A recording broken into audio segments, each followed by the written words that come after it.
Hello and welcome to Arts Action Week. Thank you so much for joining together today as we celebrate.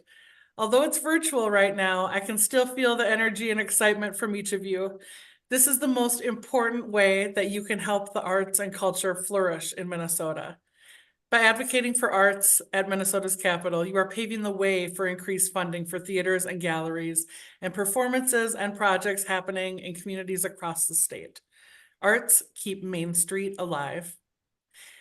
Later this year, Minnesota Citizens for the Arts is celebrating our 50th anniversary. That makes us the oldest and most successful statewide arts advocacy organization in the nation. The power of MCA is each of you.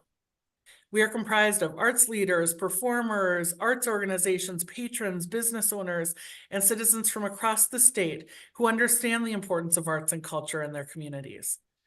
Minnesota is one of the most livable states in the nation because we are a strong arts and culture community. We cannot take that for granted. We have people from every corner of the state today joining us today and tomorrow. I see people from my hometown of Glenwood to Brainerd, to Hutchinson and Wadena. Over these past few months, MCA traveled over 2,000 miles around the state of Minnesota with the help of each of our regional arts council directors, with Sue Jentz from the Minnesota State Arts Board, Caroline Taiwo from the McKnight Foundation, and our lobbyists at Winthrop and Weinstein. In each of these 19 communities, we visited with hundreds of arts organizations, artists, community leaders, and legislators, hearing about the profound impact legacy and state's arts funding has had on communities. Some common themes that were discussed were connecting communities, inspiring next generations of Minnesotans, creative solutions for healthcare, wellness, and growing communities. We will be doing more travel later this year and hope to see you in your community soon because we know art is important to towns across Minnesota. Please join me in welcoming some special guests today. Hello, Minnesota arts advocates.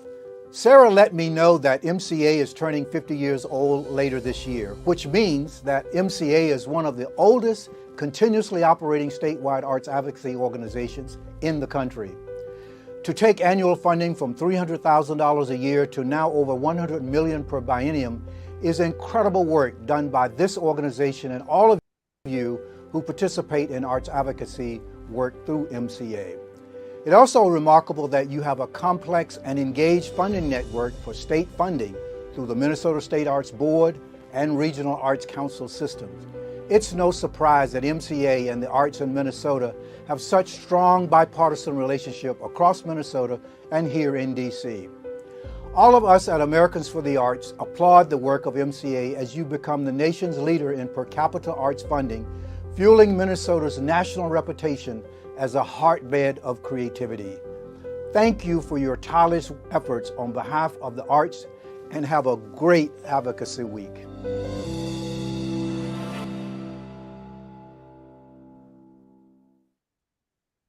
Good morning, arts advocates. Thank you for participating in Minnesota Arts Action Week. Last year, you asked legislators to allocate funds to the Arts Board and regional arts councils, and they did. So this year, you'll say thank you. Legislators need to know that we appreciate them and the support that they are providing. They also need to know the wonderful things you're doing with public funds. So in your meetings this week, talk about how kids are developing pride and self-esteem through classes, how neighbors are getting to know one another through summer concerts and festivals, how people are learning about other cultures through exhibitions and performances. We know that the arts superpower is connection. According to the US Surgeon General, loneliness and social isolation have become profound public health risks, as serious as smoking and obesity. So at a time when so many forces are pushing us apart, we have the power to help bring people back together. Thank you for carrying these important messages to your legislators this week, and thank you for the work you do every day to bring the power, creativity, and inspiration of the arts to Minnesota residents and communities. Hello, my name is Kathy Mojapal, and I have the great honor of serving as Executive Director with the Metropolitan Regional Arts Council. I also serve as Chair for the Forum of Regional Arts Councils of Minnesota. On behalf of the Forum, I just want to thank you for your commitment to the arts and for taking the time to join us this week as an arts advocate. Minnesota is a great state because of all of the rich arts and cultural activities. And the arts and cultural activities are made possible because of advocates like you. Thank you.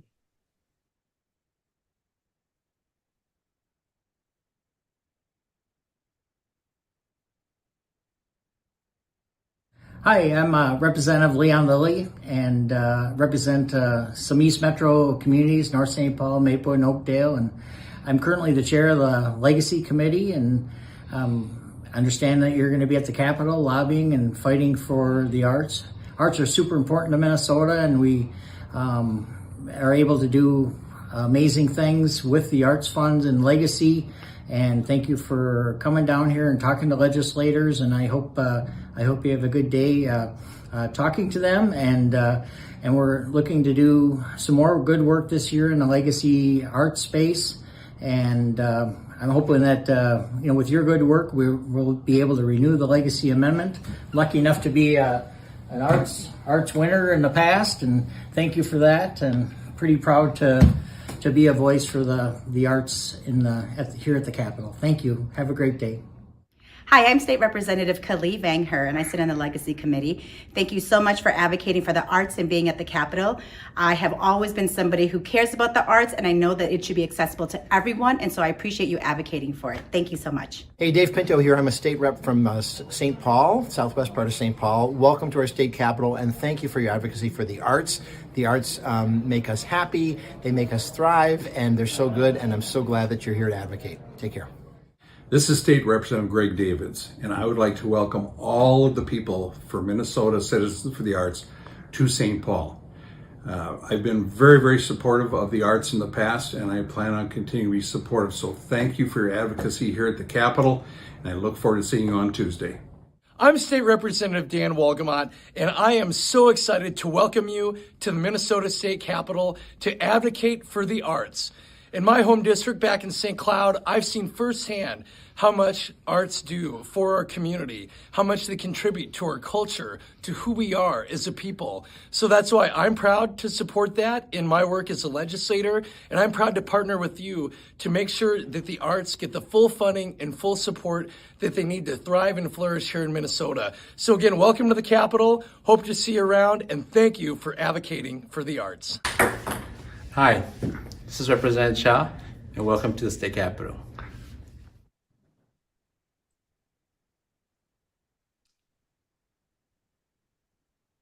And with that, I'm Joe Bagnoli, and I would like to welcome you to the Capitol as well, or at least to Arts Advocacy Week. I am a lawyer and lobbyist with Winthrop and Weinstein Law Firm, and we are, along with Sarah and Mark and the team at the Capitol, lobbying for arts and on behalf of Minnesota Citizens for the Arts. Unlike Representative Cha, I'm not playing ping pong all the time. He has a ping pong table by his office, which is kind of interesting. but I am so happy and so thrilled that you all could join us this morning to talk about the arts. I'm going to give you a little sense of where we are at the legislature right now, talk a little bit about the legacy, where that's at right now, the legacy funding, and a little bit of conversation about how to lobby when you get here tomorrow. First of all, we are in the short session of the Minnesota legislature, which means we started a little bit later. We started on February 12th. Technically, we need to adjourn. The legislature needs to adjourn on May 21st. There's some sense that it might get done a little bit earlier. Last week, the forecast came out. The forecast is the budget office in Minnesota sets the forecast or receives the forecast, and that essentially guides how much money the state has to work with, gives the parameters for the governor and the legislature on spending decisions and tax reduction or tax increase decisions that they might want to make. That helps us start the process towards getting to the end of session. We are in a funny place in Minnesota now where we seem to have a very large surplus. But if you look into the biennium, the next biennium, because our spending is more than our receipts, we have what they refer to as a structural imbalance. It's not a deficit yet because we have such a large surplus that it covers up the structural imbalance, but it is causing a fair amount of caution amongst legislators and leaders. The surplus the budget forecast was announced last week, and the governor very quickly tamped down expectations, as did the speaker and the majority leader in the Senate. The primary issue, or the biggest issues that that the legislature is working on, is a bonding bill or a capital investment bill, where the state spends money on state projects and often local projects. And occasionally within those local projects, there is some art projects that get capital dollars spent on them. We're also, it's the drumbeat you'll hear out of the Capitol. We're going to do the big thing we need to do is a capital bonding bill. And maybe we'll do some other little items. There's some issues with emergency management in greater Minnesota, emergency services, I should say, that there's some funding that's needed there. Sports gambling gets talked about a little bit, but by and large, no great big issues that are moving. Where we're at in terms of the legislature, we've had 3 weeks. We've been in session. This is the beginning of the 4th week. There are 6 weeks, so we're halfway there to what there are known as the first and second deadline. The first and second deadline are winnowing processes where essentially if a bill hasn't been heard and moved out of a committee of origin to a finance committee or to the floor, the bill is considered dead, or at least the legislature can say, well, we're not going to act on it. So we're in the winnowing process. There are then finance committee deadlines that are later on in April, but we are starting the process towards the winnowing, which will occur later in 3 weeks from now. Where we are in legacy is last year the state set the budget. They passed a legacy bill that included the arts funding. The legacy bill, as you may all know, consists of arts, water, parks and trails, and outdoor heritage, which is fishing and hunting interest largely. And those 4 pots of money get allocated. 3 of them get allocated on a biennial basis, meaning for 2 years: arts, water, and parks and trails. The outdoor heritage funding gets done on an annual basis. So there will be an outdoor heritage bill that gets done this year. And increasingly, and frankly, I was in a conversation this morning where it really appears that they're going to do a very small arts and water and parks bill, largely because this budget has revealed where we're at right now in the funding cycle for in the legacy bill for the arts. Is there's about 12 million that could be allocated this year. And so the thinking is that they're going to very likely make some allocations of that 12 million this year. And that went up. It was 11 million in November. It's gone up to about 12 million with this current forecast. What the other thing that we're asking you, and Sue made some reference to this, Sue Jens with the Arts Board, is to thank people for what they did for the legacy bill last year, the allocation of the $100 million over the biennium. And here is the message of the day. Thank you for supporting legacy and funding through the Minnesota Arts Board and Regional Arts Council system. I guess I won't read it. You can all read it. But that is the message that we want them to know how important it is, and really use the word legacy to firmly cement that it's the legacy amendment and funding stream that has made all of this possible. We have the legacy amendment expires in 2033. Funding will exist into 2034, but it essentially expires into 2033. So we're 10 years away, and we need to start thinking about reauthorization. And we want to make sure that the legislature has a firm grasp that the funding for the arts comes out of this legacy pot of money. Most know, but not all.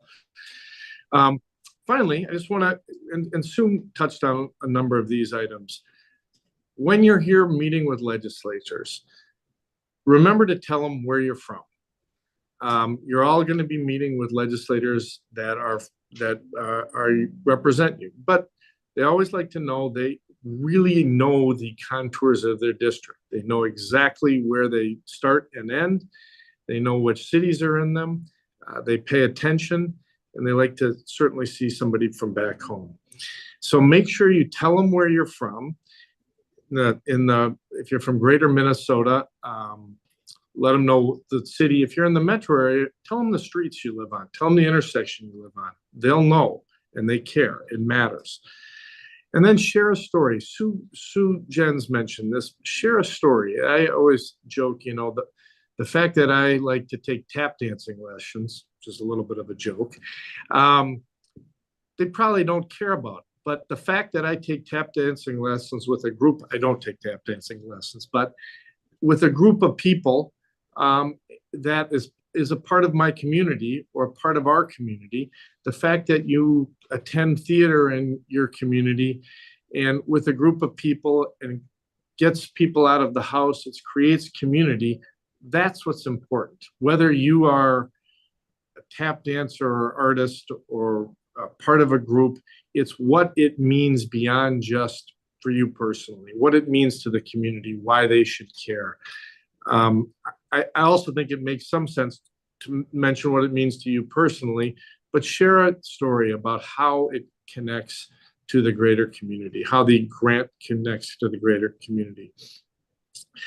Finally, I always say, for me, art for art's sake is important. It's frankly how the divine is expressed, in my view, in life. And that is important to share with people of how it means and the importance of art for people of all kinds. It makes our life such much more richer in Minnesota than in many other places that we can live. We can experience art and have that power when art hits you, be it a great singer, a great piece of art, a great piece of dance, a great piece of theater, where you go slack-jawed and say, holy cow, that was incredible. So I think that is important, but I always want to connect it to the community. And please just express your enthusiasm. We have such a great story to tell, and we are in all corners of the state. Thank them. Use the word legacy. Tell them about the system of that we have, where we have such a great system of the State Arts Board and then the regional arts councils that are throughout the state.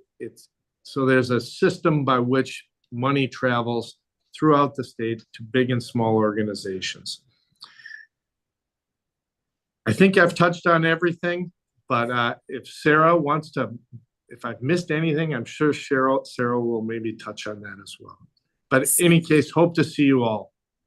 Say, Joe, we do have one question from our advocate friend Aaron Young. Is there an earmark for the $12 million, or does it go into the general granting for the Arts Board and Regional Arts Councils?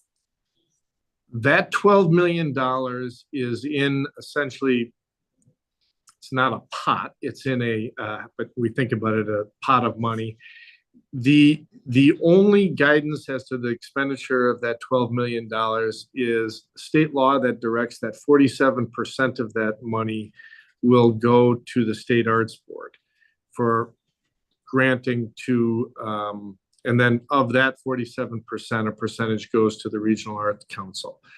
So of that, the remainder, so roughly $6 million, just to cut it in half, will go to the State Arts Board. Of that, the remaining can go to arts organizations, or it's arts and culture. So there is, it can go to cultural organizations or other things as the legislature might want. Specify. Thank you. Well, everyone, I hope that you can join us tomorrow for the in-person rally at the Capitol. We're excited this year to have a couple of new things. We've got a wonderful MC and Thomasina Petrus as our MC, spoken word poet Dralandra Larkins, and live artist Love QT. We will also be featuring arts organizations and artists from our trip around the state, from Boston to Duluth to Madison and Annandale. It'll be a really fun day at the Capitol. This tour around the state wouldn't have been possible without the help of the regional arts councils. You can see them all listed here, but Mara, Laura, Becca, Maxine, Mark, Nicole, Mary, Leslie, Anna, Anastasia, and Kathy. Everyone here is a strong leader with their teams around the state. And again, our work is done in such partnership with the regional arts councils and the State Arts Board. We have to say thank you. Also, thank you to our board members and our advocacy committee. These arts leaders shape our work and guide the success of the organization with an unwavering commitment and dedication. Again, a special thank you to these leaders from across the state. An extra special thank you to Mark Albers, our operations director.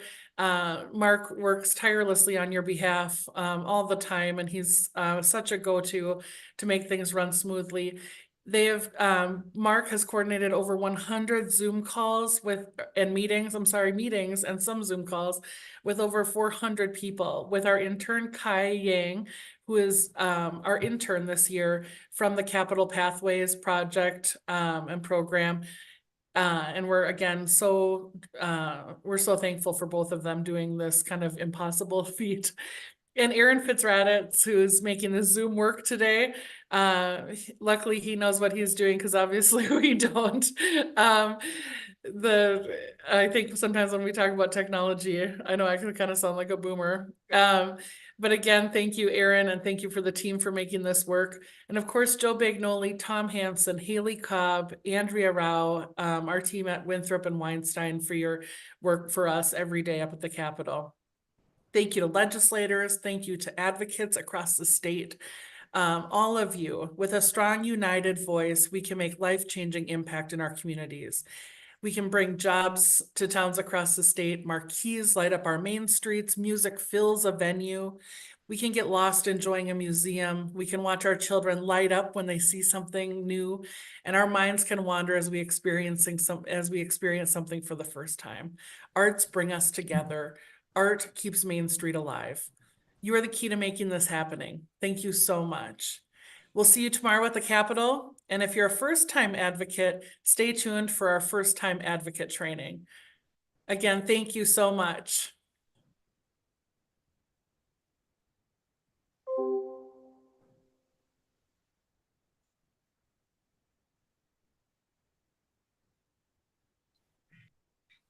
Hello, welcome, and thank you for joining us for Arts Action Week. I'm so excited you're here to lend your voice to our efforts at the Capitol. I'm Michael John Pease from the MCA board. I'm going to walk you through what being on a virtual visit with a legislator looks like. Our purpose this week is twofold. First of all, we want you to go online and sign the petition to add your voice to the collective, just in case you can't make it to a legislative visit. Once you're in a legislative visit, there's 3 simple things we want you to do. We want you to reinforce the message of the day. If you can speak to a specific grant or a project that shows the impact of dollars in your district, that's always a bonus. And please remember to stay on message. We're here for one purpose this week. Lending your voice, you can make the struggle real. Offer a story about how COVID has impacted you or your organization. And if you have a story that demonstrates resilience about how you or your organization are working to reach audiences, students, or experiencing the risks of reopening, such as bringing on staff and hiring artists, but not getting the audiences you need, that'll be an important message as well. What's the overall message of the day? Fortunately, it's a simple one. We need your support of one-time COVID relief funds to help arts and culture across the state. So now to give you a taste of what this is all really going to look like on Zoom, I'd like to introduce my fellow players for a mock legislative visit. Thank you, Faye Price, Ross Willits, Tamara Nadell, and Sandy Boren-Barrett. I'll be back afterwards so we can have a quick debrief. Good morning, Senator Price. We are arts advocates from Minnesota Citizens for the Arts, and we really appreciate you taking time out of your busy day to hear what we have to say and to spend some time with us during Arts Action Week. My name is Ross Willits. I'm the team leader of this wonderful group of advocates. And we have a couple of messages that we want to make sure you hear. And then each of the advocates will share some things about themselves. Thank you so much, Ross. I'm Michael John Peace. I worked in a small rural arts center in a large Twin Cities theater. And with the risks our sector is facing this year, I feel really passionate about our message today. Thank you so much for letting us share it with you, Senator. Our message is a simple one. We need your support of one-time COVID relief funds to help arts and culture across the state. We have sent your office a list of all the state arts grants that have gone to your district, Senator, and my colleagues here have great stories to share. Would you like to say anything before I pass it off to them?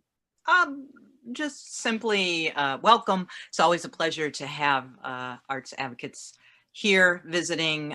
You are a force. I can only imagine that this has been a difficult year for you, but happy to have you here and would love to hear from all of you. Thank you, Senator. I'm going to introduce Tamara Nadell from Ragamala Dance Theater. Senator Price, thanks so much for meeting with us today. I wanted to give you just a little story about how we've been doing this year. As you said, it's a rough year for everybody. For Ragamala, we've had about 25% of our operating budget cut just from performances that needed to be canceled due to physical distancing regulations. But, you know, like so many of us in the community, we haven't given up. We've transferred a lot of our work to digital platforms. We've been doing live stream performances and artist talks that connect directly with people in their homes to build empathy and build community and offer resilience and joy and hope and connection in a time when there's so much isolation and anxiety. And we've been able to reach more than 94,000 people through our free digital season this year. But of course, that doesn't bring in incomes. So we have really been relying on our community to support us. And the Arts and Cultural Heritage Fund and the General Arts Fund are such a huge part of that. We've had people tell us that our work is a balm in a bizarre and tragic time. That's a quote from someone. So thank you so much for hearing us today. And thank you for your past support. And we hope you will continue that in the future. Thank you for the work you do. Thank you. Sandy Boren-Barrett from Stages Theater, would you like to speak? I would love to. Thank you for letting us come and visit you today. It's not the same as walking around the Capitol, but nothing is the same.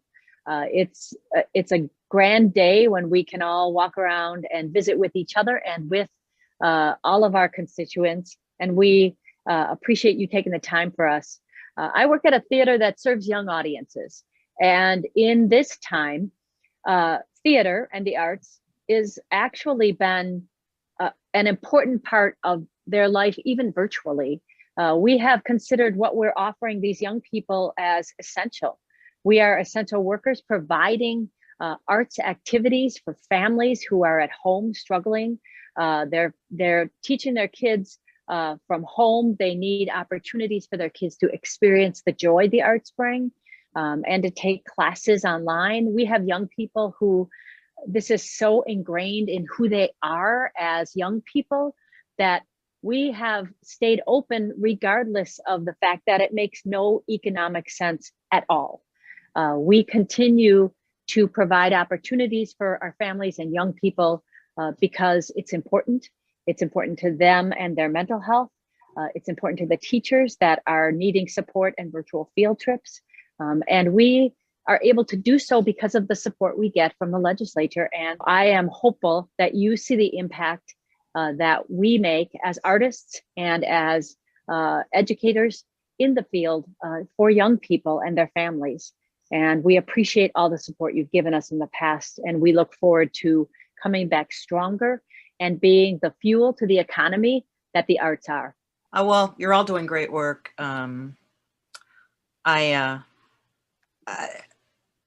could have predicted that we would be in this place? I love the way that all of you have, to use an oft-used word, pivoted to doing your work online. I do sometimes have a concern about those people that don't have access to computers, and if indeed the arts are so important, what can you do about reaching them?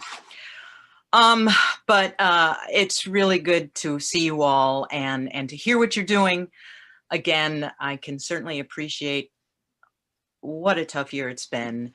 And hopefully we can continue this funding. I know that I will be doing what I can to continue the funding, and I hope that we have enough support so that all of the funding continues to reach you and the wonderful work that you do. So thank you. Thank you, Senator. And I just want to say before we go that I really believe that the arts are going to be essential as part of building back after COVID. I've heard from hospitality folks, the restaurant folks, the event folks, that they don't feel ready to open fully until there are arts events that can bring the people to downtowns, to other places. And so a part of having a new thriving economy for all of the industries that have been hurt by COVID, the arts are going to be central and to getting people back together and getting them out. And that's so vital, especially as we come back out of this. And it's going to have an enormous impact across the entire state's economy. Mm-hmm. I agree. Thank you. Thank you. Thank Good to meet you so all. much for your time. All right. Thank you. Thank you. All right, so what did you think of that? Hopefully it wasn't totally terrifying. Here's some takeaways from my perspective, having been in many legislative visits, that I saw in this one. The team leader really managed the meeting. Our team leaders are experienced with talking to legislators, no matter the forum, and in keeping the message on track. So you can relax. I loved how Tamara was able to share an impressive number of how many people her organizations reached and an audience story. That's just a magic combination. So if you've got one or the other or both of those, man, we're glad you're here. I love how Sandy underscored that their online programs make no financial sense, which really emphasizes the need and value of public funding and the fact that the arts give back to Minnesotans. And Ross was very clear about the message of the day and that we in the arts are part of the economic recovery. So good luck with your legislative visits. Please remember to sign the petition to record your voice just in case you can't join us for a visit. And if you've got questions this week, email your questions to mark@artsmn.org. Watch your inbox for the links to your legislative meetings and other upcoming events. Thank you so much for being part of Arts Action Week. I know we're going to do great. Thank you.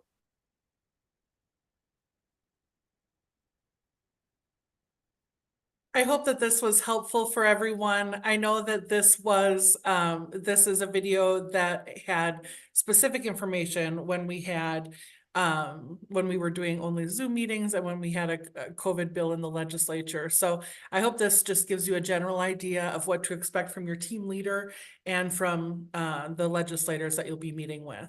There's not a training for in-person meetings. Just understand that it'll generally flow the same way, except you'll of course be in the same room with your team leader and with the rest of the people going to your meeting. So again, the message of the day is thank you for supporting legacy and funding through the Minnesota State Arts Board and Regional Arts Council system, and state funding for the arts has made your town and community a better place to live and work.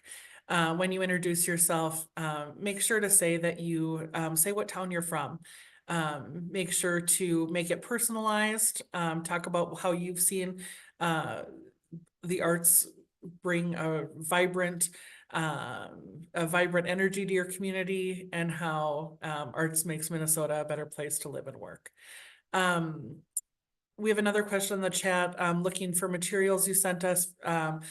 Is there data on economic contribution to the arts made to Minnesota? Absolutely. We will make sure that that is in your packet, but also you can visit our website at artsmn.org, and you'll be flooded with all kinds of data if you want to really personalize your work tomorrow. So thank you again for everyone. If there's any other questions, you can go ahead and put it in the chat. Sarah, I think can I just jump on quick? I just want to answer Pam's questions quick. Yep. Pam had a couple of questions when it pertained to day of meeting stuff. So when you get to the Capitol, please head to the rotunda. There you will collect your registration, and we will have team leaders holding your folder. So look for the letter that you get when you register, and find your team leader that way. People will be holding up their folders, and you connect with them that way. When it comes to the Capitol map, in your handbook that you were emailed, it has the Capitol map telling you where to go. There are 3 locations meetings will be at. One is the Minnesota Capitol, where we're all meeting. One is the Minnesota Senate building, which is north of the Capitol. And one is the Minnesota State Office building, which is west of the Capitol. And your team leader will know where to go. And if you've seen the Google sheet of all the meetings that are currently on, you can see where you're going kind of ahead of time to plan ahead for that. In that Capitol handbook too, it has suggested parking locations. So if you're looking where to park, please look there. I would always suggest, if you can, take public transportation. That'll probably be the easiest for parking around there. But if you can't, look on that form. There's plenty of public parking locations on that 5th page. And one other thing too, I wanted to respond to the economic impact question too, Sarah, that you kind of went over. But in that handbook on page 4, we have a thing called key messages, and it lists specific data numbers if you're looking for that on that page 4. All right. Well, thank you everyone so much for joining us. We can't wait to see you all tomorrow. It's going to be a great day. There's no snowstorms. From now on, there's only sunshine on Advocacy Day, as opposed to some of the years in the past. So again, we'll see you tomorrow for your meetings at the Capitol, and then the in-person rally, of course, in the Rotunda from 10 a.m. to 11 a.m. We'll see you all there.